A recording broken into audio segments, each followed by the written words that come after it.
Bienvenue sur Travailler et vivre en Suisse, le seul podcast entièrement dédié à l'emploi et à l'expatriation en Suisse. Nous vous aidons à mieux comprendre la Suisse et à concrétiser votre projet professionnel avec des conseils et des infos pratiques. Résidents, expatriés, frontaliers, écoutez dès maintenant notre spécialiste, David Talerman. Bonjour et bienvenue dans cet épisode où je vais te parler d'une caractéristique intéressante du marché du travail suisse. Hier, j'ai publié sur LinkedIn et YouTube la liste des 25 métiers les plus recherchés en Suisse en 2026. Alors tu t'attends sûrement à y voir des informaticiens, des ingénieurs et autres techniciens. Eh bien pas du tout. Une grande partie de ces professions sont des métiers de l'artisanat et de la construction. Alors il y a aussi des métiers de la santé, mais j'en parlerai un petit peu plus tard.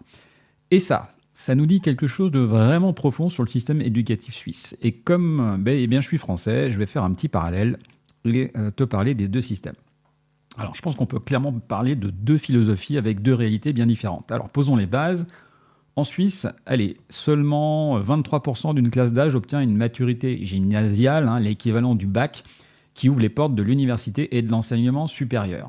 En France, on est à quasiment 79% de personnes qui obtiennent le baccalauréat. C'est un écart énorme. Mais voilà, le truc intéressant, c'est qu'en Suisse, 58% des jeunes choisissent une formation professionnelle initiale après l'école obligatoire. En France, on est à peine à 28% dans la voie professionnelle.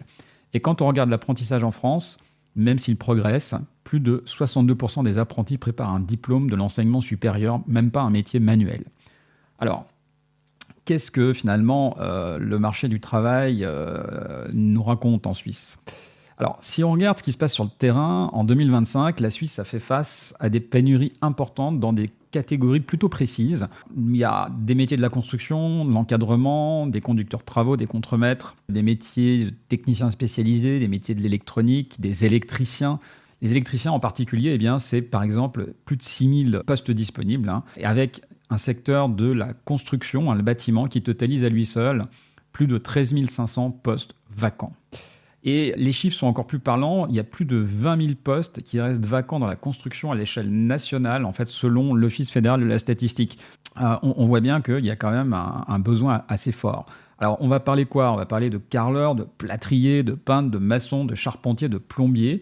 Et tout ça, finalement, quand on n'arrive pas à avoir les bonnes personnes, c'est des retards sur les chantiers qui peuvent aller jusqu'à 20-30% des personnes qui ne sont pas là. Et des coûts, en fait, pour le coup, qui vont augmenter, des coûts de chantier. Donc l'enjeu pour les entreprises en Suisse de la construction, c'est quand même important. Alors, je ne sais pas si tu vois où je veux en venir, mais ces métiers en pénurie, ce sont précisément ceux que le système suisse forme massivement pour l'apprentissage. Alors massivement, en tout cas, essaye de former massivement par l'apprentissage. Pendant ce temps, on a la France qui va former des millions d'étudiants dans le supérieur. Je crois qu'on a un peu plus de 3 millions en 2024-2025, mais en même temps qui peine à remplir ces postes d'artisans. En France, on a 490 000 offres d'emploi dans l'artisanat qui ont été diffusées en 2024, avec des taux de difficultés de recrutement dépassant 70-80% pour certains métiers comme les couvreurs ou les chaudronniers. Pour le dire de manière un peu brutale, en tout cas moi c'est mon analyse et je suis français, pour le coup en France on va pousser les élèves vers des formations supérieures, quelles qu'elles soient, plutôt que d'envisager qu'ils fassent un métier manuel. Il y a une espèce de vieux message qui a encore la vie dure, et qui dit qu'il faut absolument faire des études. Oui, mais faire des études pour aller dans une voie qui ne donne pas de travail, c'est quand même dommage. Alors, est-ce que c'est une question de culture ? Peut-être. Et d'ailleurs, c'est aussi mieux en société de dire que son enfant fait un bac+5 de psycho qu'un apprentissage de maçon ou de plombier. Alors, j'ai rien contre ceux qui font psycho, évidemment. Mais en l'occurrence, il y a quand même quelque chose qui ne joue pas. Et c'est, à mon avis, profondément ancré dans les esprits et dans la culture. J'espère que ça changera. Allez, je vais vous parler maintenant de la formation duale qui, en Suisse, avec la notion même en fait, d'anticipation des besoins réels. Alors, ce qui est intéressant, en fait, c'est que la Suisse va former dans plus de 230 métiers différents via la formation professionnelle initiale. On a en 2025 plus de 60% des jeunes qui envisagent cette voie à la sortie de l'école obligatoire, donc 87% en formation duale, c'est-à-dire qu'ils vont aller à l'école et en entreprise. Donc ça veut dire qu'on forme les gens là où ils vont travailler avec les compétences concrètes dont le marché a besoin. Mais visiblement, ça ne suffit pas, clairement et malheureusement, y compris pour la Suisse. Et il existe en revanche, pour le coup aussi, une vraie différence entre les cantons romans et alémaniques, où dans la partie alémanique, la culture de l'apprentissage est bien plus développée qu'en Romandie. Alors voilà, c'est une espèce de paradoxe entre, je dirais...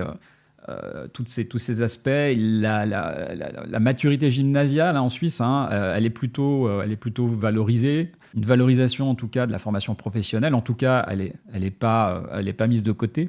Et donc du coup, avec tout ça, la Suisse elle a créé un système qui forme les compétences dont son économie a normalement réellement besoin.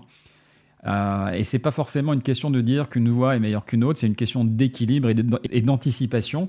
Et là encore, en fait, sur ce sujet-là, moi, je dirais que la Suisse est vraiment très orientée économie. On est vraiment plus sur une notion même d'économie et de besoin. La formation vient appuyer les besoins de l'économie et des entreprises.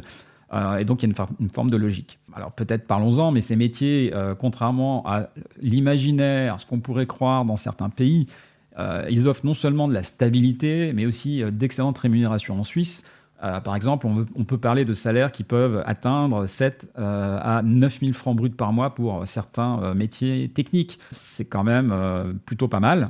Et puis, allez, une petite dose supplémentaire, en tout cas pour vendre, entre guillemets, ces métiers. Je ne pense pas que demain, un électricien, un plombier ou un maçon soit remplacé par l'IA, si vous voulez mon avis. Ça peut changer, mais je ne crois pas. Voilà. Allez, malgré tout ça, en fait, malgré tout ce que fait la Suisse, entre guillemets, pour valoriser ces filières-là, ça ne suffit pas. Les besoins en main-d'œuvre restent plutôt importants, ce qui va rendre aussi nécessaire, on le voit depuis plusieurs années, le recrutement d'étrangers, et notamment dans ces domaines. Mais attention, certains métiers sont plus difficiles d'accès que d'autres. Je prends l'exemple du métier d'électricien, qui a en Suisse des normes spécifiques. Si vous êtes électricien en France et que vous voulez travailler en Suisse, vous ne pourrez pas travailler directement sur les chantiers, vous devrez vous former simplement parce que les normes sont différentes. Voilà. Et allez, la leçon, c'est peut-être celle-ci. Un système éducatif doit être au service de son économie et de sa société par l'inverse. C'est ce que j'ai dit tout à l'heure. En valorisant la formation professionnelle et en la rendant attractive et plutôt exigeante, la Suisse va se donner ou tente de se donner les moyens de répondre aux besoins concrets de son marché du travail.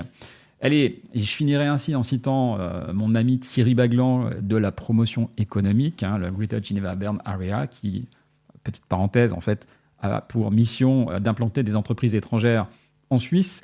Eh bien, ce cher Thierry a cité un jour, en Suisse, on forme pour un métier, en France, on forme pour un diplôme.